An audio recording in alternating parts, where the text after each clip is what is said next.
Trans ex-judge says gender ruling risks lives. The UK's only judge to ever publicly say they are transgender has told the BBC she is concerned the Supreme Court's ruling on biological sex puts lives at risk and fears someone's going to get killed because of it. Dr. Victoria MacLeod is planning to take the government to the European Court of Human Rights over the April ruling, which said a woman is defined by biological sex under equalities law. That led to the Equality and Human Rights Commission, EHRC, issuing new interim guidance to services and businesses on access to public facilities, such as toilets and changing rooms. Maya Firstater, of campaign group Sex Matters, said Dr. MacLeod's comments were alarmism.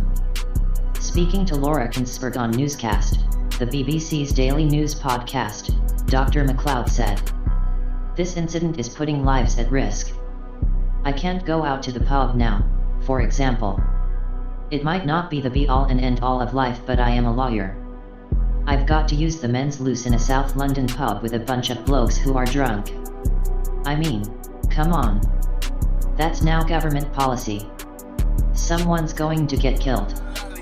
Dr. MacLeod said she agreed with an argument put forward by the gender-critical ideological movement that it is risky or at least rather intimidating to have a space designated for women, such as a changing room, that is occupied by men. "But that applies to me too," she added. "That danger is all the more if it is not going to be me and a bunch of women and one man. Instead it's me, one woman, in an entirely male space in a drunk pub. That's absolutely clearly dangerous," Ms. Firstater said.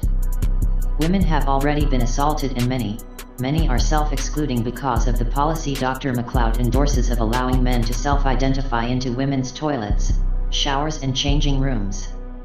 Where's the concern for the female half of the population who need privacy, safety and dignity? If MacLeod isn't comfortable using male-only spaces, then there are usually gender-neutral options available. This is irresponsible alarmism." In the wake of the unanimous Supreme Court judgment, Equalities Minister Bridget Phillipson, speaking to BBC Radio 4's Today programme in April, stopped short of explicitly saying trans women should use the men's toilets. She said, "The ruling was clear that provisions and services should be accessed on the basis of biological sex." Pushed further for clarification on whether a trans woman should use the men's or women's toilets, she repeated, "The ruling is clear.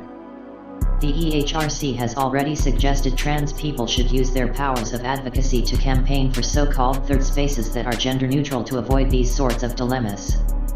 Prime Minister Sir Keir Starmer said in April the ruling gave much-needed clarity for those drawing up guidance. "We need to move and make sure that we now ensure that all guidance is in the right place according to that judgment. A woman is an adult female, and the court has made that absolutely clear." Dr. MacLeod, the Independent Pride List 2025, external which celebrates the most influential LGBT and changemakers of the past year, moved to Ireland after leaving her job as a judge last year and says she visits the UK only on essential trips. She said she is going to challenge the Supreme Court judgment at the ECHR, arguing the court did not hear from trans people before its ruling, and therefore breached her human rights. The Supreme Court did consider arguments on trans issues from the human rights campaign group Amnesty International, but not from exclusively trans activists.